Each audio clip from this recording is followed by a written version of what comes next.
les champions, putain! On est les champions! Non mais tu le crois ça? On est les champions! Non mais c'est fou! Le MHB est une nouvelle fois au firmament du handball continental. 14 titres de champion de France, 13 Coupes de France, 10 Coupes de la Ligue, 2 trophées des champions et désormais 2 Ligues des champions. Montpellier est sur le toit de l'Europe.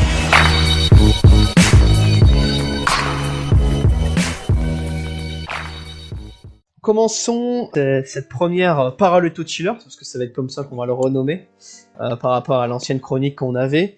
On va commencer du coup avec 2 chillers aujourd'hui. Mon cher Guillaume et mon cher Yacine, bonjour et bonjour aux auditeurs.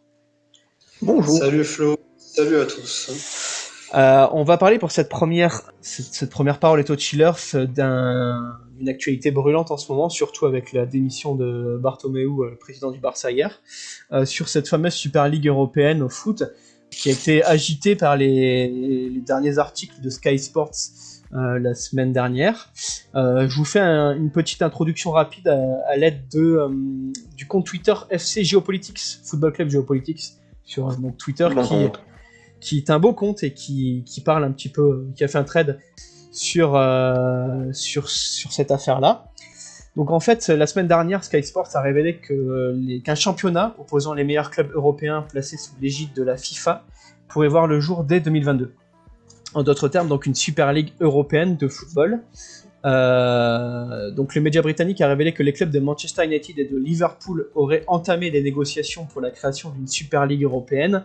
Et le projet, donc regroupé au sein d'un même championnat, 18 meilleures équipes européennes, 5 clubs anglais, puis le reste de la répartition avec les clubs des 4 grandes ligues d'Allemagne, d'Espagne, d'Italie et de France, qui s'affronteraient donc en match aller-retour. Une fois la saison terminée, un tournoi final mettrait en confrontation les équipes en tête de championnat, un format similaire ce qu'on a pu voir là, dernièrement au Final 8 de la dernière Ligue des Champions. Donc, outre Liverpool et Manchester United, il y serait Arsenal, Chelsea, Manchester City et Tottenham qui seraient également sur les rangs. Sky Sports va même en affirmer que cette Super League européenne pourrait débuter donc en 2022. Et donc, pourquoi un tel projet ? Les raisons sont multiples, mais bien que la principale soit évidemment économique, pour ainsi en tirer plus de revenus plus importants des droits télé avec des confrontations plus régulières entre les plus grands clubs européens. D'ailleurs, selon Sky Sports, ça serait près de 5 milliards d'euros qui seraient redistribués aux 18 clubs présents sur cette Super League. À titre de comparaison, la Ligue des Champions distribue 2 milliards d'euros chaque année aux 32 équipes prenant part à la compétition. Surtout, telles affiches entre les meilleurs clubs européens chaque semaine permettraient, outre de développer les revenus liés aux droits télé, de conquérir un peu plus le marché fructueux asiatique et américain. Et donc, autre raison autour de l'émergence d'une telle Super League, la volonté grandissante du président de la FIFA, Gianni Infantino, de concurrencer l'UEFA, et donc sa lucrative Ligue des Champions. La FIFA s'intéresse en effet de manière croissante au football de club à travers différents projets de développement depuis une dizaine d'années. En témoigne donc une Coupe du Monde des clubs, dont on en a parlé juste avant de commencer, de plus en plus élargie par la FIFA.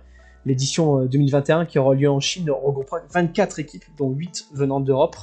Donc une compétition qui ressemble de plus en plus à la Ligue des Champions, quoi.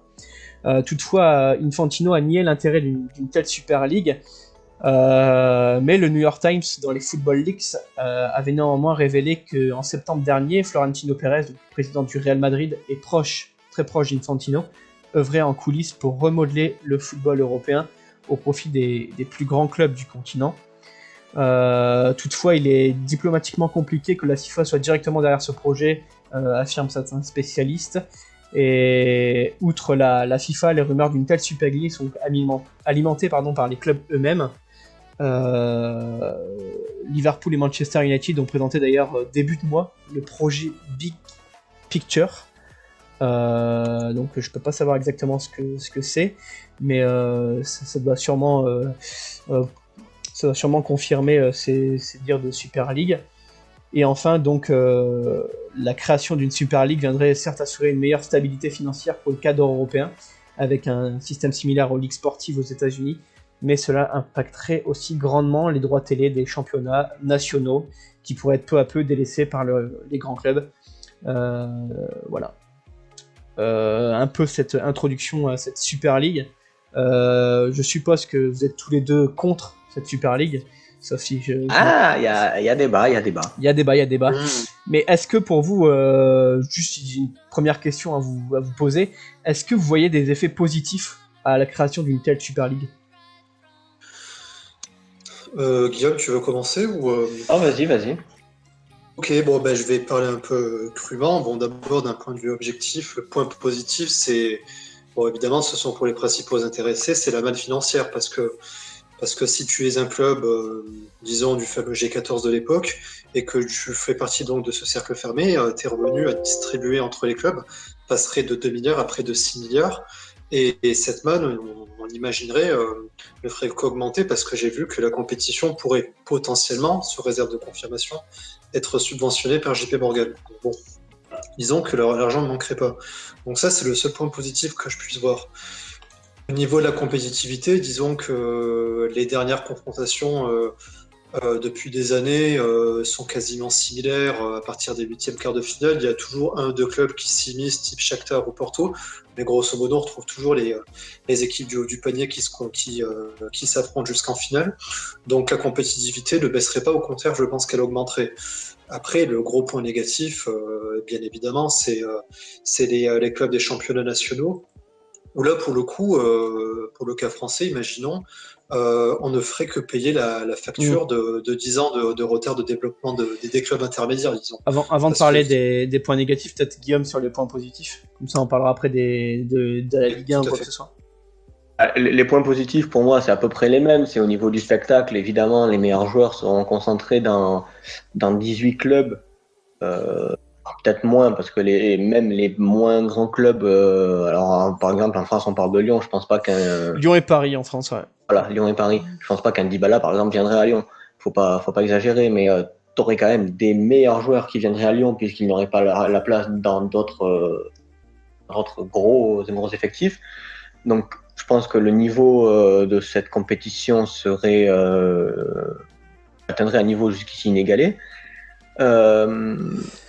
Après, Yacine, il parlait juste avant que les grosses équipes se retrouvent généralement dans le dernier carré, ce qui est vrai, hein, on peut pas nier non plus. Là, par exemple, l'année dernière. Ouais, voilà, l'Atalanta, l'Ajax sont des contre-exemples.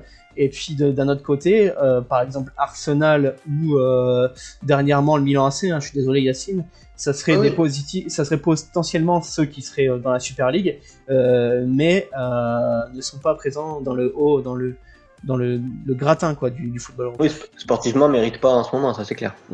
Oui, certes, mais j'ai envie de te dire que, en fait, on sait très bien que la compétition était dans les corps depuis des années, voire des décennies, mais j'ai envie de dire aussi que les équipes qui pourraient prétendre, en tout cas, à faire partie des 18, parce que j'ai vu qu'il y aurait 11 équipes qui seraient certaines d'y aller, et les 7, après se définiraient en fonction des performances dernières. Tu citais l'Ajax et l'Atalanta, mais ce sont ni plus ni moins que des équipes qui travaillent extrêmement bien. Et si tu veux, leur participation au sein des 18, elle serait potentiellement légitime parce que les résultats ont accompagné le développement. L'Ajax, par exemple, en 2017, fait finale d'Europa League face à Manchester. L'Atalanta fait, depuis 3-4 ans, le Big Four en Italie. Donc, si tu veux, ce ne sont pas des épiphénomènes. Est-ce que tu ne penses pas que ça sera comme en NBA par la suite, à plus long terme, avec une ligue fermée quoi ? C'est peut-être ça le... Pour l'instant, en tout cas, si c'est leur intention, ils ne le disent pas. Donc, non, mais on comprend. Mais moi, ce qui me pose le plus problème, c'est qu'on est un peu dans l'hypocrisie, c'est-à-dire qu'en fait, ça existe déjà. C'est l'Atalanta, l'Ajax, ce sont des exploits et j'ai envie de dire quand même des épiphénomènes. L'Ajax n'a pas refait l'année dernière ce qu'elle a fait en 2019. L'Atalanta, on va voir cette année ce qu'ils font en Ligue des Champions, c'est même en championnat, tout ça, c'est pas la même, ils n'ont pas la même forme. Mais par contre, ce qui est récurrent d'année en année, c'est que, par exemple, là, dans les 16 derniers, l'année dernière, ceux qui sont sortis des phases de poule, ils appartenaient aux 5 grands championnats. Oui. Et si on fait la liste sur les 5-6 dernières saisons, on aura peut-être un club belge. Il y a eu un Anderlecht qui est sorti. Peut-être qu'il y a eu une fois l'Olympiakos. Portugais. Les Portugais, je pense plus à eux qui seraient complètement lésés d'ailleurs. Je crois qu'il n'y a pas un club qui est mentionné. C'est les Voilà. les gros perdants quand même. C'est ça, oui, eux, oui. Pour oui, Benfica, oui. Oui, tout à fait. Mais voilà, la ligue fermée, on l'a un peu déjà. Alors oui, c'est bien les phases de poule, mais les phases de poule, je dirais pas qu'on nous ment, mais en faisant croire qu'il y a de l'intérêt. Mais allez, depuis que Manchester n'est pas sorti, c'était qu'en 2006-2007. Est-ce qu'il y a un gros club, vraiment gros, et top 8 européen qui n'est pas sorti des phases de poule? Non. Donc, la Marseille. ligue fermée, pour moi, on l'a déjà. Oui, Marseille, évidemment, Marseille. Moi, la ligue fermée, on l'a déjà. Donc là, ils affirment leur volonté qui, on le sait, ça fait bien 15 ans qu'on en entend parler. Oui, ça fait un petit moment.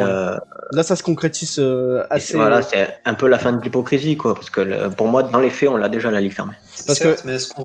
Oui, vas-y, Flo. Parce que oui, juste pour ajouter une dernière information, on a appris, comme j'ai dit en intro, que hier, le président du Barça a démissionné, Bartomeu.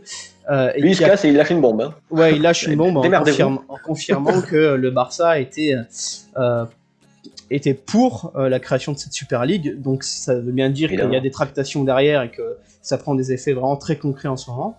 Donc en effet, la date de 2022, elle pourrait paraître courte, mais... Ça me semble court par contre, parce que il y a encore un mois, les petits sujets qui sortaient comme ça dans les petites infos qui sortaient sur le sujet, on parlait plutôt de 2024. Ouais, c'est vrai que ouais. Après, j'ai une question pour toi, Yacine. On en avait parlé dernièrement de ça, parce que c'est vrai que Guillaume a raison, ça fait un petit moment qu'on parle de cette ligue fermée, mais initialement, dis-moi si je me trompe, c'était pas à l'initiative plutôt du président de la Juve, cette idée. Oui, c'était Andrea Agnelli, au même titre que Pérez, pour le Madrid. Ouais. Par la suite, ont été au tout début à l'initiative des tractations. Même Aulas, à un moment donné, tu vois, à la sauce française, hein, vanter ses bonnes relations avec Agnelli pour justement dire publiquement: oui, mais vous voyez, je suis dans le sérail, je suis avec ces 14 puissants, mais c'était en effet Agnelli qui avait été à l'origine. Mais c'était le G14, c'est ça? Tout à fait. Mais si tu veux, moi j'ai plus l'impression, ça c'est une question que je voulais poser aussi à vous deux, mais il y a une petite subtilité dans la question, c'est est-ce que on n'assisterait pas plus à une volonté de ces clubs de faire sécession de leur championnat que vraiment de la Ligue des Champions? Aussi, moi j'ai un club, je supporte un club moyen d'un championnat qui est Montpellier. Paris, c'est pas notre championnat. Alors c'est un événement dans l'année, voilà, on les reçoit. Cette année, on va les recevoir à huis clos en plus. Mais ils font pas partie de notre championnat. Et quand on dit oui, ce soir, samedi 17h, il y a PSG Dijon, on s'en fout. On s'en fout, on regarde plutôt le gros match qu'il y a dans le championnat étranger que le match français, à part pour les fanatiques de la Ligue 1 ou ceux qui sont fans d'Mbappé ou de Neymar. D'ailleurs, ça doit être pareil dans les autres championnats. En Allemagne, quand le Bayern Munich joue, je sais pas qui c'est qui est dernier, le Werder Bremen par exemple en ce moment, je pense que les Allemands, des fois, ils regardent plutôt ce qui se passe ailleurs, parce que les championnats nationaux, pour la plupart, je cherche une exception, peut-être en Angleterre, mais même en Angleterre, en ce moment, il y a 2 énormes équipes. Les championnats perdent clairement de l'intérêt, en tout cas pour les premières places. Oui, parce que je me disais qu'au même titre... Les intéressent plus, en fait.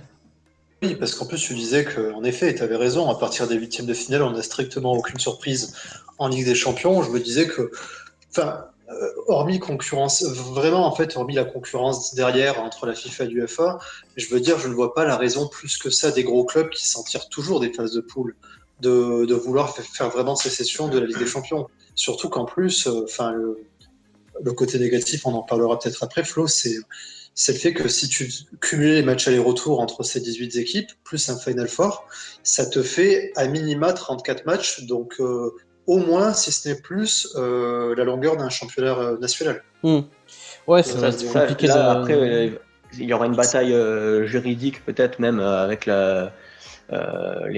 l'UEFA, les championnats nationaux, les fédérations, voire même la FIFA pour les dates internationales. C'est-à-dire que caler 38 matchs de championnat, si tu restes dans ton championnat national, plus 34 matchs de cette compétition, plus les playoffs, plus les matchs internationaux. Oui, le calendrier ne suivra pas. Ouais. Après, ce sera donc des équipes qui auront la possibilité d'avoir 50 Deux jours de effectifs. contrat comme Monaco, voilà. Deux effectifs. Et ce sera peut-être pas un problème pour le PSG de jouer le Barça le samedi à 17h et de jouer Oui, mais parce que Sedan. J'espère que Sedan reviendra en Ligue 1. Jouer Sedan le dimanche à 15h, tu vois. là, on pointe un gros problème, ce qui est, parce que d'après ce qu'on comprend, c'est qu'il va y avoir 2 championnats, tu vois, techniquement. Oui. Qui reste, oui. Déjà, excite la Ligue des Champions, malheureusement. Parce que là, on pourra pas la jouer, parce que les coupes, plus le championnat, plus la Super League, plus la Ligue des Champions, Mais ce sera là, l'UEFA est en impossible. sûr. Ouais, alors déjà, moi, je trouve ça terrible de perdre la Ligue des Champions, qui est quand même la compétition des clubs la plus prestigieuse au monde de l'histoire. Mais surtout, j'avais une question avant de parler de la Ligue des Champions en soi. Est-ce que ça va pas être redondant, voire saoulant, de voir les équipes se jouer tout le temps entre elles? On parlait dernièrement de ces 10 dernières années, de ces fameux tournois pré-saison, là, où on voyait toujours les gros clubs s'affronter aux États-Unis. International Champions Cup. Oui, voilà, c'est ça. Bon, après, il n'y a pas de réelle rivalité et de compétition dans ces matchs, mais c'est encore des matchs où on voit les gros clubs se jouer entre eux, et quand t'as la Ligue des Champions qui arrive, t'as toujours un goût particulier, forcément, mais je trouve que c'est un peu atténué à cause de ces matchs à répétition, et si on a cette Super League, déjà ce serait la mort de la Ligue des Champions, et je trouve qu'on verrait ces matchs trop souvent. Rappelez-vous juste, pour finir, quand il y a eu les fameux classicos, là, l'année, alors je sais plus quelle année, vous saurez m'aider. Ouais, où on a eu je sais pas combien de classicos d'un coup, là. 2011. Ouais, je sais pas combien de classicos d'un coup avec la Ligue des Champions, Il y avait eu 5. la Copa del Rey, le championnat ou je sais pas quoi. Il y avait eu 5 C'était en- saoulant, quoi. C'était saoulant. Donc, Après, je sais pas 5 en un mois, c'est vraiment l'extrême. Hein. Mais, Le problème, c'est que, oui. Ouais, mais tu vois, ça peut arriver. Je veux dire, imaginons Real Barça se joue là en Super League, il se rejoue en championnat plus en coupe, ou tu vois, ça peut arriver plus souvent qu'on le pense, tu vois. Après, moi, pour éviter ça le plus possible, alors c'est vrai que ce qu'on avait chaque année, maintenant, on l'aura toutes les semaines. C'est vrai Ouais. que la redondance peut vite arriver et peut vite lasser. C'est comme, d'ailleurs, c'est pour ça qu'il y a beaucoup de voix qui s'élèvent contre la Ligue des Nations. C'est parce que quand il y avait un France-Espagne une fois tous les 10 ans, maintenant il peut y en avoir un tous les 2 ans. Voilà, Ouais. plus de gros matchs, certes, c'est cool à voir, mais à un moment ça lasse. Là, ce serait donc au niveau des clubs. Et pour moi, pour éviter ça au maximum, il faudrait introduire, si ça voit le jour, il faudrait peut-être introduire des wildcards avec les clubs, par exemple, qui travaillent bien, comme l'Atalanta et l'Ajax. Si on s'arrête aux 2 dernières saisons, qui pourraient intégrer sur une saison ou sur dossier cette compétition. Comme sur la Ligue des Champions de handball, quoi. Un peu, ouais, un peu, mais un peu, c'est ce que j'avais en tête comme exemple. Ce serait pas évidemment la solution miracle, mais pour limiter en tout cas ça, ouais, ce serait mieux. Et toi, Yacine, du coup Il me semble avoir compris qu'on parlait, il y avait 2 projets qui s'opposaient, et celui qui semblerait retenir la corde, en tout cas pour Sky Sports Angleterre, ça serait les fameux 11 qui seraient sûrs d'y participer, plus 7 qui ne seraient pas sûrs de la garder année après année. Donc en fait, on aura un système de wildcard qui serait assez continu. Pourquoi pas? Parce que l'autre projet... Si c'est comme ça, ça me dérange pas. Oui, voilà, le projet dont on parlait initialement, vous vous souvenez, c'était le même socle de clubs qui étaient aussi assurés d'y participer, plus des systèmes de relégation de promotion. Bon, pourquoi pas non plus, mais moi, ce que j'ai envie de dire par rapport à la lassitude, bon, on disait la même chose de la Ligue des Nations, je connais pas les audiences de cette compétition, mais toujours est-il que j'ai l'impression qu'on s'en est accommodé. Bon, au début, ça gueulait un peu, maintenant, on s'en fout plus qu'on ne s'énerve. Mais moi, j'ai envie de dire que... Voilà, je pense pas que ça... moi, je regarde pas, en tout cas, mais je pense pas que c'est une grosse popularité. Par contre, je suis d'accord sur le fait que oui, on s'en fout, quoi. On veut dire, la colère est passée, un peu comme l'Euro 2021 qui sera unique, on a un peu gueulé, et puis au final, bon, voilà. Après, moi, je me demande, moi, j'ai juste envie de dire que autant la Ligue des Champions, en effet, à la base, elle a vocation à inonder le marché européen avant le marché mondial, autant cette compétition qui serait sponsorisée par la FIFA, elle aurait beaucoup plus une vocation internationale et le degré de lassitude n'est pas forcément le même entre les supporters européens ou les supporters asiatiques et américains qui seraient beaucoup plus enthousiastes parce que plus Ah oui, novices. c'est Donc sûr. je me dis, voilà, enfin, voir des Barça Real 3-4 fois dans l'année, je pense que dans les premières saisons de cette compétition, le supporter chinois, indien ou mexicain, il serait un peu plus enthousiaste que l'espagnol. Après, peut-être Enfin, aussi, ils inventeraient des règlements. On sait rien en fait de cette ligue fermée dans le détail sur les règles qu'ils vont instaurer, peut-être un système de draft ou quoi. Enfin, tout ça, on sait rien. Ça se trouve, peut-être qu'il y aura un système pour éviter plus de 2 rencontres entre les gros par année. Peut-être qu'il y aura 2 poules de 9. Enfin, on sait pas. C'est ça, c'est Mais tu vois, encore vague et ça risque d'être. faudrait attendre détail. Ça risque d'être une création, j'ai envie de dire presque polémique, parce que là, Yacine, si on part du principe que c'est ça qui est retenu, à savoir les 11 plus 7, comment prendre les 11, tu vois? Parce que les 11, ce sera un peu comme Conseil de sécurité à l'ONU, quoi. Je veux dire, ils seront imbougeables, quoi. Et pourquoi ces les 11, 11-là et pourquoi pas les autres, tu vois? disons qu'il y a 4 ou 5 clubs qui, je pense, feront consensus. Je sais pas, on va imaginer le Real, le Bayern, la Juve, un entre Liverpool et Manchester, le Barça. Déjà, on en a 5 dont je pense, voilà, il y aura un consensus après. Pour moi, c'est les Je 11 sais plus que riches. voilà. Ouais, c'est ça, ouais, c'est surtout ça. C'est Juve, Inter, c'est Barça, Real, Atlético, c'est Liverpool, Manchester City, Manchester United, Arsenal, bon, ouais peut-être, et c'est le Bayern Munich. Et après, si tu rajoutes un club de Milan, je pense que pour l'instant c'est l'Inter qui tient la corde, et Paris, Parce que voilà, tu les as. je sais qu'au au niveau de l'Italie, je sais que de sources sûres non, mais J'ai des sources. J'ai d'autres chiffres. Je veux dire, maintenant, on sait en Italie que clairement, la présidence de l'Inter et du Milan sont en train un peu de s'unir pour forcer la main et pour avoir 3 représentants, et ça serait les 3 historiques du football italien. Voilà, c'est pas, enfin, là, il n'y a pas de surprise, ce serait. Ils peuvent toujours avoir des surprises après, dans le sens où il y a quand même des cycles pour certains clubs. Là, c'est quand même dernièrement, le Napoli a joué plus d'importance dans l'histoire de Ligue des Champions et de l'Italie que le Milan AC, tu vois.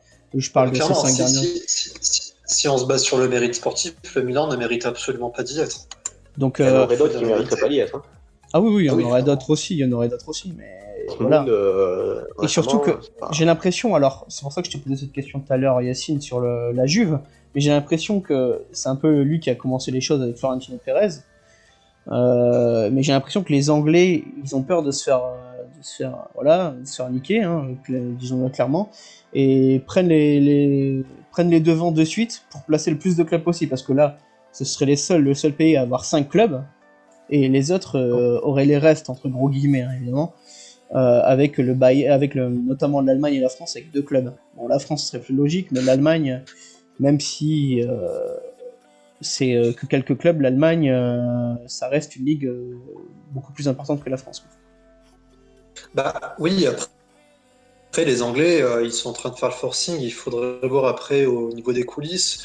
Je doute quand même que s'il y avait une compétition à 18, je doute que les Anglais puissent en mettre 5 ou 6, parce que je vois pas ce qui départagerait par exemple un Leipzig d'un Arsenal ces dernières années, tu vois, c'est ça qui... l'argent, fortement, d'autant plus que les Anglais... surtout qu'en fait, il y a un conflit même au niveau du football anglais entre le patron de l'AFA et le patron de la Première Ligue. Vous vous rappelez, en début de mois, il y avait eu cette volonté qui avait été balayée des 6 clubs les plus riches de faire aussi sécession au sein de la Première Ligue. Donc ils sont déjà empêtrés dans leurs affaires, dans leurs manœuvres en interne. Si ça devait s'exporter en Europe, je pense que ça la foutrait mal. Parce que, les Portugais seraient aussi de s'immiscer, et clairement, quand on fait le décompte, les 18 clubs, tu les as assez rapidement. Donc les 5 clubs, je sais pas, tu vois, Arsenal, pour moi, ils ont que le pognon pour eux, mais je veux dire, au mérite sportif, c'est pas ouf, clairement. Ouais, donc voilà, parce que c'est ça qui sera compliqué, parce que j'ai bien peur que le mérite passe à côté parce que Guillaume parlait aussi des wildcards, qui serait une possibilité aussi, donc. Mais les wildcards, prenons l'exemple de la Ligue des Champions de handball, ça reste quand même sur des critères assez flous.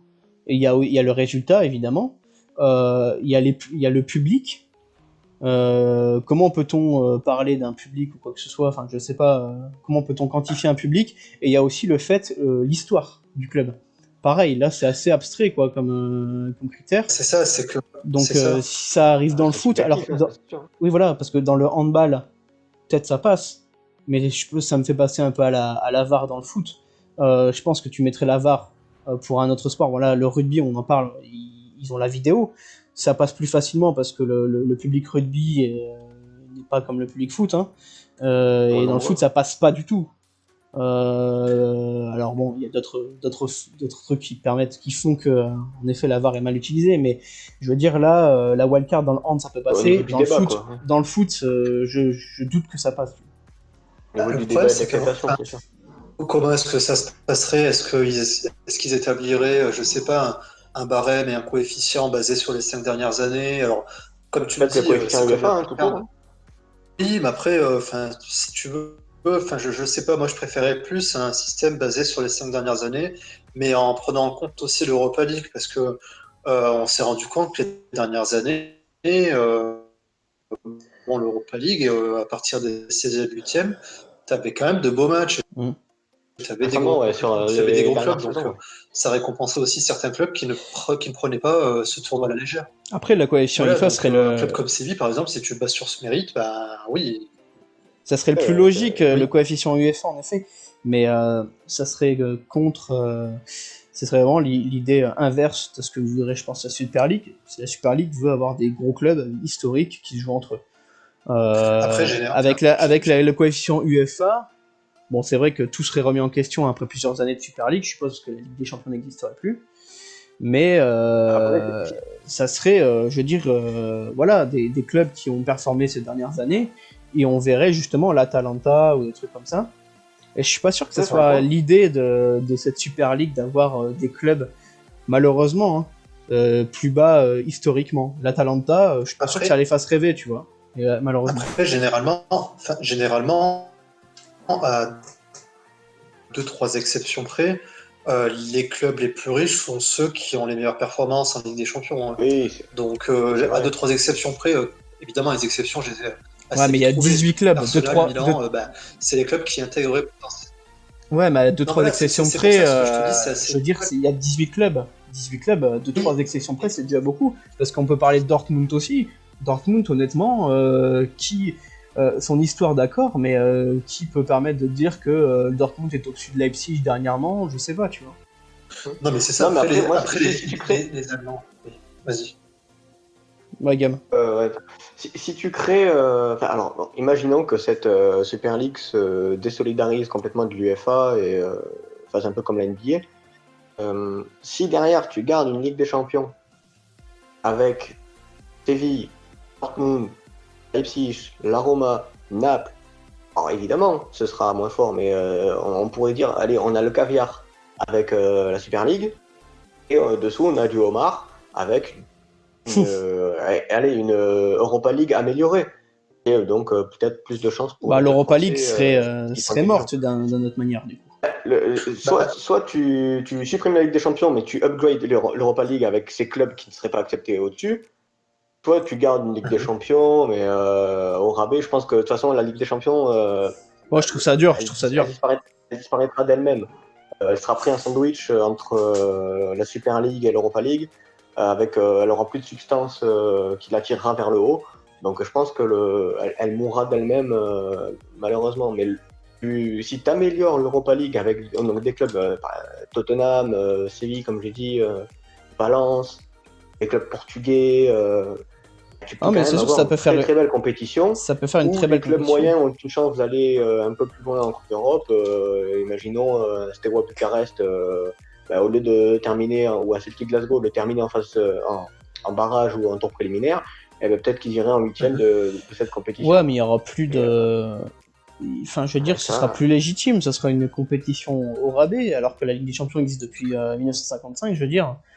Enfin, c'est une compétition mythique, historique, et là, t'aurais, bah voilà, des clubs moins cotés, pour une compétition, bah forcément avec moins les gros clubs, qui a moins de spectateurs, donc moins de personnes qui regardent, et donc forcément cette Ouais, compétition va disparaître, quoi. c'est sûr que sur un début, enfin sur un lancement, sur les 2-3 premières saisons, ce serait dur à faire accepter. Mais si l'UEFA travaille bien, qu'elle trouve un créneau horaire qui est pas forcément, enfin, être intelligent, pas le mettre en frontal de la Super League. Si tu travailles bien le marketing, tout ça, tu peux largement faire une très très belle compétition. Alors évidemment, il y aura plus de Celtic qui jouera contre Liverpool. Ou ton petit club français là qui fera un exploit, imaginons Monaco qui revient Ouais, parce que en là, forme et on peut voilà, parler de ça. ils joueront plus Bayern. Voilà. Ce gros Ça, c'est sûr, problème, mais, ce gros point négatif, on va en parler justement de ça. Il tend la perche, Guillaume, c'est les clubs nationaux. Les clubs nationaux qui pourront plus, que ce soit en Ligue des Champions ou en Europa League, parce que forcément en Europa League elle va pâtir aussi à ça, jouer des gros clubs européens et voilà, restera dans son anonymat où les supporters resteront à jouer des clubs nationaux, quoi. là, alors, si on part sur ce terrain-là, forcément les droits télé vont baisser. C'est une évidence. Ah, c'est sûr. Parce que même si les grands clubs restent dans le championnat, le week-end tu auras l'équipe B parce que 3 jours après tu joues contre Liverpool. T'auras Mediapro qui mettra 1 milliard toujours, mais. Oui, parce qu'eux ils sont un peu con-con. Donc forcément les droits télé vont baisser. Et là je pense qu'en France, on est très très mal barré parce qu'on n'a pas d'idée. Je pense que des championnats comme l'Italie, l'Espagne, l'Allemagne auront des idées pour faire face à cette baisse des droits télé. Déjà, bon, eux ils arrivent à remplir les stades, ce qui n'est pas notre cas. Et ouais, forcément, tu vas avoir un championnat qui sera dévalué, mais comme je dis, sur les premières années. Si après tu arrives avec un bon travail et tout, à redonner à ton championnat des couleurs, si tu arrives à peut-être à instaurer quelques équipes moyennes comme en France, on va dire Rennes et Lille, si tu arrives à les amener régulièrement en Ligue des Champions ou on va dire Europa League améliorée comme je propose, tu crées une émulation et peut-être que ton championnat, alors même s'il n'y a plus l'équipe A de Paris, tu auras quand même un beau championnat. Faut pas voir la mort directement des championnats pour moi. Ouais, je suis assez d'accord dans le sens où en plus ça fait quand même des années où dans les grands championnats dont la France évidemment rêve d'en faire partie, on propose de plus en plus de revenir à 18 équipes pour la rendre encore plus compétitive. Donc ça serait peut-être une suite logique. En même temps, si tu veux, t'as Paris qui serait un peu hors sol, qui mettrait une équipe B, et donc qui par là même permettrait à des clubs comme Rennes ou comme Lille d'être champions. Et en plus, pour le cas français, le point positif que je peux voir, en tout cas au niveau des droits télé qui serait bien inférieur à ceux aujourd'hui, c'est que les joueurs moyens trop payés pour leur valeur, ça serait la fin, quoi. Ça serait terminé, parce que c'est ce dont on souffre bien, tout simplement, qui sont trop payés pour leur valeur, voilà. Parce que moi je ne mets pas la question du salaire. On parle des salaires mirobolants, les joueurs de la Super League gagneraient très très bien leur vie, mais je veux dire, ce qui plombe la trésorerie des clubs de Ligue 1, c'est qu'on paye à prix d'or, on rémunère à prix d'or des joueurs qui ne te qualifient même pas pour l'Europa League ou Ligue des Champions. Donc ça serait la fin, et je trouve que c'est plutôt positif. Voilà. Au niveau de ça, au niveau des clubs, justement, on parle, en fait, les clubs veulent une Ligue des Champions, techniquement, à 18, plus resserrée. En fait, l'inverse de ce qu'avait proposé Platini. En l'occurrence, je suppose que l'UEFA est contre, et donc c'est pour ça qu'ils ont voulu faire sécession et faire leur propre ligue. Est-ce que c'est pas dangereux que les grands clubs est une prise de décision aussi importante dans les institutions européennes. Ça voudrait dire qu'en fait, les institutions européennes, et européennes et internationales sportives, n'ont aucune valeur, au final. Là, bon, prenons cet exemple-là, l'UEFA est clairement bloquée. C'est-à-dire que si elle refuse les clubs, par exemple, de réduire à 18 au sein même de la Ligue des Champions, eux, ils vont aller faire leur Super League. Et s'ils acceptent, comment dire, Mais ils peuvent accepter de faire une Ligue des Champions à 18.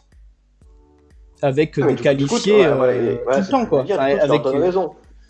Oui, tu leur donnes un peu raison, mais tu Donc, gardes le fait que ce soit toujours toi, et tu peux augmenter tes droits télé, et tu peux satisfaire un peu les clubs. Ouais. Oui, après, c'est une question de point de vue. Nous, on n'est pas dedans, donc. Oui, bien sûr. De l'extérieur, moi, j'ai l'impression que l'UEFA est coincée. C'est-à-dire qu'elle est par exemple, sur les réformes précédentes. Chaque fois, les grands mettent la menace de partir faire leur truc. À chaque réforme de la Ligue des Champions, que ce soit les 2 phases de groupe, que ce soit une phase de groupe mais avec les 8e, quart demi qu'il y a eu comme au début des années 2000, comme la réforme qui était annoncée en 2024, comme la réforme des 4 clubs obligatoires, qualifiés d'office pour Italie, Angleterre, Allemagne, Espagne. Chaque fois, c'est eux qui gagnent dans les négociations.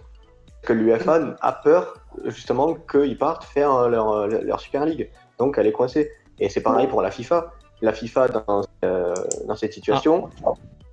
On a perdu Yacine ? Non, Corentin est arrivé avec nous. Oh, coucou. Il va pouvoir... oui, salut à tous. Salut Corentin, on était en train de parler justement. Je suis dans la rue, hein, mais bon. Si pas vous entendez des bruits... Ouais. La FIFA, dans cette situation, elle est un peu bloquée aussi, parce que, on va pas se mentir, cette réforme, elle conviendrait à 5-6 pays. Mais si c'est la FIFA qui prend l'égide de cette compétition, eh ben, la Slovaquie, l'Autriche, eh ben, elles ne voteront pas pour Infantino aux prochaines élections. Donc la FIFA, elle se retrouve aussi piégée. Et d'autant plus piégé qu'il ne faut pas oublier je crois qu'à partir de 2022, c'est-à-dire dans moins de 2 ans, il y a déjà prévu la création de la fameuse conférence Ligue. Je crois que c'est comme ça qu'elle s'appelle, qui serait la 3e, la Conference Cup, oui, qui a plutôt vocation à s'adresser aux équipes centrales d'Europe centrale et de l'Est. Et voilà, c'est aussi une preuve de plus que l'UEFA a très très peur de se retrouver isolée après. Elle a déjà imaginé un marché vers l'Europe de l'Est qui serait peut-être amené, si la Super League aboutissait, à devenir l'Europa League telle qu'on la connaît. Hein. Donc avec bien moins de compétition montrée d'un cran. Voilà. Juste j'ai l'impression en fait, surtout que ces clubs, en fait c'est un peu le joueur d'un club qui fait la gueule, qui est pas assez payé et du coup qui va en bras de fer avec sa hiérarchie. En l'occurrence le club et là en l'occurrence l'UEFA. Et souhaite faire sécession pour aller ailleurs, quoi. Donc je trouve ça problématique dans le sens où moi je conforte toujours les institutions avant tout le reste, quoi. C'est comme je préfère que l'institution du club soit au-dessus du joueur. Enfin, pour moi c'est ce qui est normal. Donc c'est sur ce coup-là, dans la hiérarchie, j'ai très peur de ça, quoi. Peut-être faire réagir Corentin. Je sais pas si tu nous entends bien. Ouais, mais moi, ce qui m'intéressait, c'était plutôt sur ce qui va se passer aussi chez les supporters. Parce que on n'a pas parlé, c'est vrai. Et ouais, en fait, là, je vais te faire un peu de la sociologie du supporter, mais en fait, qu'est-ce qui va se passer sur les mecs qui sont, par exemple, natifs de Montpellier, en fait, ou de Rennes, par exemple, où je suis. Est-ce qu'ils vont continuer à suivre Rennes, ou alors ils vont se dire, je vais suivre le PSG, et mon club, c'est PSG. Ou alors, on va avoir une double appartenance, un peu comme ce qu'a Guillaume, par exemple, actuellement. Les mecs vont te suivre Montpellier et Liverpool. Tu vois, tu auras un club de... Yacine aussi, hein. Ouais, bon, genre... Non, mais il y a moi aussi, entre Lens et... Non, mais la question se pose, tu vois, genre, en vrai, si t'as des systèmes un peu comme Guillaume, où les mecs vont supporter 2 clubs, tu vois... Après, ça, c'est très français, déjà. Oui, mais voilà, après, ça sera est-ce que ça permettra, tu vois, si tu continues à aller voir ton club Montpellier, tu vois, à la Mosson, ça permettra aussi de se faire survivre Montpellier déjà, et puis aussi on aura des compétitions très intéressantes, je pense. Enfin, ça dépend comment tu le vis, tu vois. Mais moi, Montpellier Real Sociedad, par exemple, en nouvelle Coupe d'Europe, tu vois, ça m'intéresserait, tu vois. Genre, y a pas de souci, tu vois. Ce qu'il faut pas, c'est que Montpellier devienne, tu vois, genre un club de CFA, quoi. Enfin, c'est-à-dire que ça n'intéresse plus personne. Moi, ce que j'aime dans le football, c'est qu'il y ait de l'engouement. S'il n'y a pas d'engouement, enfin, ça servira à rien. Si le football devient du handball, ça m'intéresse plus, tu vois. Doucement. Vas-y, je laisse réagir Guillaume, peut-être. C'est ce que je disais tout à l'heure. Si, tu vas perdre forcément un droit télé, donc tu n'auras plus les meilleurs joueurs, tu n'auras plus même des meilleurs joueurs, tu auras peut-être des joueurs mais est-ce que tu penses... tableau de Ligue 1 et au tableau de Ligue 2. Donc si tu n'as pas d'idée derrière de jeu, tout ça, là, c'est sûr que ça va être dur d'aller au stade. Tu vois, je suis pas d'accord avec toi, tu vois. Quel joueur de Montpellier aurait sa place dans la future Super League. Mais par exemple, un Andy Delors, est-ce que Montpellier, imaginons les droits télé tombent à 400 millions. Montpellier n'aura plus les moyens de payer. Qui aura les moyens qu'elle offre. Donc Andy Delors, il ira peut-être là où s'il touche 150 000 à Montpellier, qui pourra plus lui donner, il ira à 150 000 en Italie. Mais pourquoi l'Italie ça baisserait pas le prix? L'Italie, l'Angleterre, l'Allemagne. Mais non, parce que mais attends, si tu prends tous les grands championnats, si tu les amputes de leurs meilleurs joueurs, ils vont avoir de leurs meilleurs clubs, ils vont avoir exactement les mêmes problématiques que nous. Et tu vas avoir eux, ils auront quand même un petit peu plus d'argent. Et au final, tu auras la même situation dans chaque pays qu'aujourd'hui, avec des droits télé différents, mais à un niveau plus bas. Qu'est-ce que tu en penses, Yacine? Moi, je suis d'accord. Et puis même, je veux dire, rien n'empêche les joueurs du haut gratin, disons, des ligues nationales remodelées, de rejoindre un club comme Lyon, un mec du club de l'or. Imaginons des clubs qui travaillent très bien comme Montpellier depuis quelques années. Montpellier aurait peut-être la prétention d'être durablement dans un top 5 ou même un top 3 avec Monaco, des clubs comme ça. Et des clubs qui seraient, les joueurs qui seraient vedettes de ces clubs comme Delors, comme Savane, etc., pourraient parfaitement rejoindre un Leipzig ou un Lyon qui participerait à la Super League. Dire donc, en fait, par là même, il serait tiré vers le haut et puis même ça profiterait aux sélections parce que tu aurais affaire à des joueurs qui jouent continuellement contre les plus gros clubs du monde. Est-ce que vous pensez est-ce que vous pensez pas, comme tu disais tout à l'heure, qu'au final, en effet, ça va baisser chez tout le monde et les salaires vont considérablement baisser chez les clubs qui ne sont pas dans la Super League? Moi, c'est ce que je pense. Oui, on aura enfin peut-être des joueurs qui seront payés à leur valeur, voilà. Pas parce qu'ils sont footballeurs, mais qui sont, est-ce que ça sont à leur niveau. Ça va pas créer un fossé entre les riches et les moins riches, quoi, surtout. Parce que je suppose que les mecs de la Super League sont, eux, au contraire, beaucoup plus surpayés qu'ils ne sont encore actuellement, déjà. Tu auras un système comme un NBA où tu auras des mecs très très moyens qui gagneront 7 millions d'euros par an. Ouais, je pense que c'est le truc. Ce sera inévitable. Et tant mieux pour eux, après. Après, il n'y a rien qui empêche des joueurs moyens de casser un peu le game et d'intégrer ces grosses écuries. Hein. Je veux dire, on parlera d'effectifs qui auront peut-être 50 joueurs. Donc, si tu veux, le joueur lambda ou celui qui a fait une grosse ligue nationale rejoindra un club qui disputera cette Super League. Il ne sera pas forcément dans l'effectif qui va disputer les matchs face au Bayern ou au Barça. Mais il fera partie de cet effectif élargi de 50, donc il aura un salaire extrêmement élevé. Prenons un exemple qu'on a vu hier, Florian Thauvin par exemple, aura peut-être sa place au PSG, mais pour le championnat. Exactement, voilà. Exactement. Même salaire. Peut-être un peu plus. Corentin, peut-être? Ouais, après ce qui est intéressant, tu vois, là si on part un peu sur de l'économie, c'est aussi la rareté. En fait, moi ce qui me fait peur, c'est que tu vois, là tu as un Juventus-Barça, c'est assez rare. Là, tu vas perdre une sorte de rareté que tu avais en Ligue des Champions et ce qui faisait son prestige, tu vois. Ouais, ce qu'on en parlait tout à l'heure un petit peu, ouais. Ouais, et moi je pense qu'il y a un truc qu'il faudrait ouvrir sur ce qui est assez important sur la sociologie des jeunes. En fait, tu as de plus en plus de jeunes, en gros, ils te regardent que les highlights et ils vont pas regarder forcément un match en entier. Et il y a des nouveaux concurrents en fait au football qu'il faut faire vraiment attention, par exemple le e-sport. Je pense. Tu sais que moi je me déçois, hein. J'arrive plus à rester devant un match 90 minutes. Parce qu'on en a trop, mec, on est bouffé de football. Enfin, c'est paradoxal parce qu'on en a trop et on en a très peu gratuitement. Donc, mais c'est pour ça que je pense qu'il faudrait que le football reste, qu'il continue à avoir des produits d'appel comme nous, tu sais, genre, on avait dans les années 2000, on avait un match de Ligue des Champions gratuit. Par exemple, à la télé, tu vois, t'avais Lyon tu les suivais, tu vois. Et Ouais, là, je il n'y a suis plus de produit d'appel pour les jeunes. complètement d'accord. Justement, Mais Et ça ressemble un peu aux séries, parce qu'aux séries à l'époque on en avait une par semaine, Mm. on était rassasiés. Maintenant, Ouais. avec l'époque de Netflix ou quoi que ce soit, c'est Et oui. tout d'un coup et 10 000 séries qui sortent à la semaine, et du coup c'est vrai C'est qu'on ça. peut en avoir beaucoup. Le foot ça peut suivre cet exemple malheureusement. Et même, en fait, j'ai l'impression qu'il y a aussi une autre On est en dynamique, plein dedans, c'est que la Ouais. culture club, l'amour pour un club, etc., j'ai l'impression qu'elle est beaucoup plus prégnante chez des clubs, disons, intermédiaires, voilà. Genre Montpellier, Rennes, Strasbourg, des choses comme ça. Tandis que les joueurs des gros effectifs, etc., comme tu disais, Corentin, on va plus vénérer, en tout cas les jeunes, vont plus vénérer je sais pas, un Gnabry, je sais pas, je dis des conneries, un Neymar, Ouais, on va encore regarder Gnabry, ses highlights et on va ouais, suivre Gnabry. et pas le club composé de joueurs. par Ouais, exemple, il y a... Et c'est vrai que cette culture club, elle pourrait être intéressante, elle pourrait être encore plus revivifiée avec un remodèlement des championnats nationaux. S'il y avait une dissociation de Lyon ou de Paris, par exemple, je trouve que Est-ce- en termes d'ambiance dans les stades à Strasbourg, Rennes, Montpellier, etc., ça pourrait être assez sympa si, comme tu le disais, un Montpellier Real Sociedad, ça serait très sympa à suivre la Moselle. Reparlons juste avant du... Oula, je vais baisser le son de Corentin parce qu'on entend fort le vent. Est-ce qu'on peut reparler juste du calendrier? Imaginons que cette Super League existe du coup, que la Ligue des Champions persiste, il y aurait 2 Coupes d'Europe. Est-ce que ce serait pas la mort des Coupes nationales? Ah bah là, clairement, oui.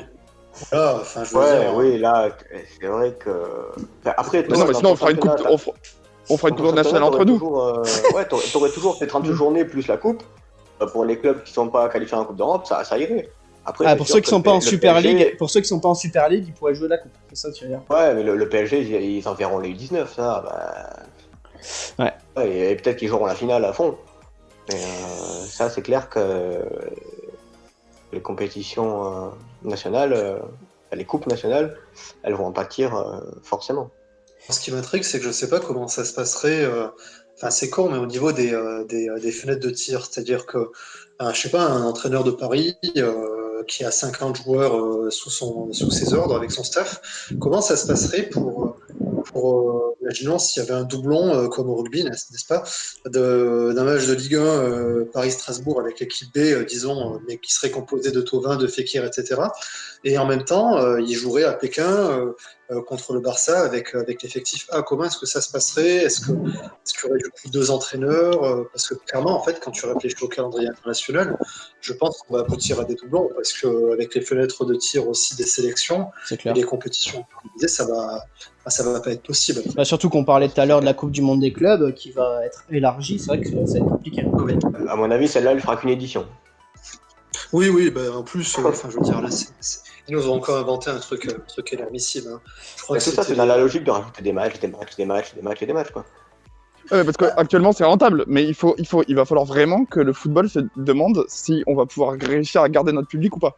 Après, ils doivent sûrement miser sur les Chinois, mais en Europe, je pense que le football va perdre de l'importance. Non, mais c'est déjà clairement le cas. Et puis j'ai envie de dire, en fait, la FIFA, c'est comme l'organisation des Coupes du Monde, etc. Il y a des clubs, du coup, rejoignent un peu ce concept, c'est qu'ils ont clairement prétention à aller vers le marché asiatique et américain. Ils savent que le marché européen, c'est un marché qui est déjà acquis. Et le jour où il sera très très essoré, où les supporters ne pourront plus suivre, ils auront déjà 2 solutions et ils savent que la rentabilité sera au maximum. En tout cas pour les 5-10 prochaines années. Par contre, moi, ce qui m'interpelle, ça sera de voir si les footballeurs de haut niveau pestent de plus en plus contre le fait de faire 60-70 matchs par an. Parce que C'est certes, vrai, j'en je l'avais dit. Tu leur Ouais, augmentes le mais salaire de j'entends 20%, ils gagneront moins. Qui c'est qui avait dit Exactement, ça, c'est-à-dire- Corentin? Kevin De Bruyne. Ah, ok. Ouais. Et le problème, c'est qu'en fait, oui, c'est vrai qu'on en entend quelques-uns, mais ce sont des épiphénomènes. Et comme tu le dis, Guillaume, on va leur rajouter 2-3 millions à l'année et ça va fermer sa gueule. Mais bon, des joueurs qui font 70 matchs par an et des matchs tous les 3 jours, ils ont une durée de vie, si je puis dire, de 5 à 10 ans maximum. Moi, je m'inquiète pas Ça, pour les matchs de club. En fait, je pense que la gestion, peut-être qu'ils joueront 30 matchs en Super League et 10 en championnat national. Ce qui m'inquiète plutôt, c'est pour la sélection nationale. Déjà qu'elle perd de la valeur avec matchs sans intérêt dans les qualifs. personne regarde l'Espagne-Kazakhstan en Espagne, personne regardera France-Saint-Marin en France. On regardera, mais on s'en foutra totalement. Les sélections sont en grande perte de vitesse en Europe au niveau de l'engouement hors compétition internationale. Oui, bah ça, c'est. Envoyer des joueurs. Déjà, si on est dans un système fermé, est-ce que ces clubs qui ne seront plus sous la coupe de la FIFA ou de l'UEFA accepteront d'envoyer les joueurs en sélection, déjà, comme en NBA? Est-ce que en NBA, vous avez vu la galère que c'est pour envoyer les joueurs en sélection nationale, hein? Donc, est-ce que là, on serait pas dans la même situation? Et pour moi, les sélections sont en grand danger si ça arrive. Après, t'auras après, à mon avis, les compétitions internationales, genre la Coupe du Monde et tout, il y aura toujours le même engouement. Mais c'est vrai que les matchs intermédiaires. Ouais, non, mais oui. Pour le moment, c'est tous les 4 ans la Coupe du Monde et l'Euro tous les 2 tous les 4 ans, mais c'est une compète, quoi. ça risque de changer avec ce qui se passe. Hein. Ah, mais Wenger, il a pas que des idées intelligentes. Oui, puis après, je veux dire, bon, je veux dire, certes, les sélections, personne ne suit les matchs des qualifications, etc. Mais s'il devait avoir les sortes d'une Super League avec un arrangement entre l'UEFA et la FIFA, bon, un arrangement forcé, naturellement, je pense que ça aboutirait assez facilement à la disparition de la Ligue des Nations. Ça sera ou bien la Ligue des Nations, ou bien les qualifications de compétition. C'est pas possible. Ouais. Et les sélections, tu les réduis sur 2 mois et c'est réglé. Hein. Les sélections voudront toujours avoir entre 8 et 10 matchs par an, et donc la Ligue des Nations disparaîtra. Comme tu dis, Guillaume, en effet, entre les 30 matchs de Super League, les 10 matchs de sélection et les 10-15 matchs de championnats locaux, un joueur de très très haut niveau va jouer, comme d'habitude, entre 50 et 60 matchs. Il n'y aura pas forcément de recrudescence après de 2 matchs. Juste, on va bientôt terminer parce qu'on est quand même à 51 minutes. On va essayer de faire moins d'1 heure. Juste, est-ce que vous avez des trucs qu'on n'a pas encore dit sur cette Super League que vous aimeriez parler Corentin a parlé tout à l'heure des supporters, ou des trucs à rajouter sur ça? J'aimerais bien qu'il y ait un club de Saint-Marin quand même. On entend pas assez. Ils ont un club Saint-Marin. Ce sera possible. En série C. Qui joue en série C. J'ai vu, ouais. Donc, il y a quelques semaines. Ils vont tellement mettre de foot qu'ils vont remettre l'Intertoto, ça me paraît évident. C'est clair. Vas-y, Corentin, ouais. Ouais, dans l'Intertoto qui avait quand même 3 vainqueurs. C'est incroyable comme. Tous les clubs français l'ont gagné. Ouais, bizarrement, ouais. Ouais, c'est fou. Ouais, Yacine, peut-être tu voulais parler. Yacine? Non, j'ai pas de remarques supplémentaires. Oui, tu m'entends? Oui, c'est bon. Oui, non, j'avais pas de remarques supplémentaires. Ok.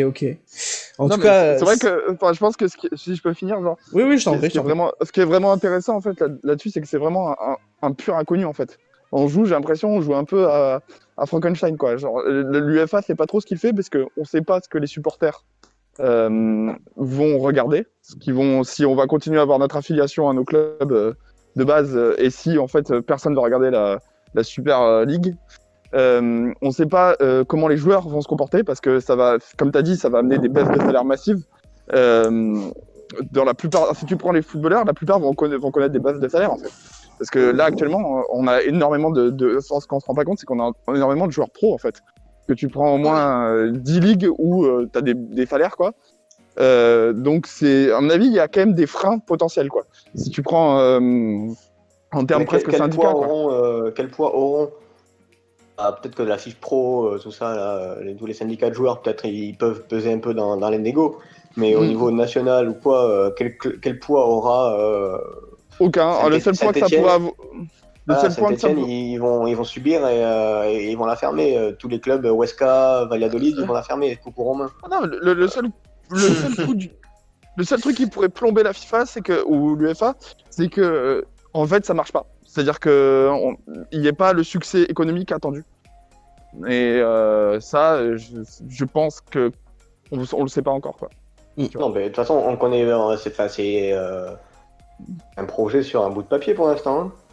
Ouais, c'est pour ça que c'est très difficile. Hein. On en parle, ça fait une heure qu'on en parle, mais on sait pas. Ouais, mais bon, après, tu vois bien que ça fait des années que la dynamique elle pousse vers ça. Je pense que vous avez introduit ça en intro. Voilà. Mais ouais. Donc voilà. Bah, Voilà. juste pour terminer, on a parlé du coup de techniquement 18 clubs. Hein. On va se faire un petit plaisir. Si Super League existait, quel club voudriez-vous mettre dans cette Super League et sous quel format?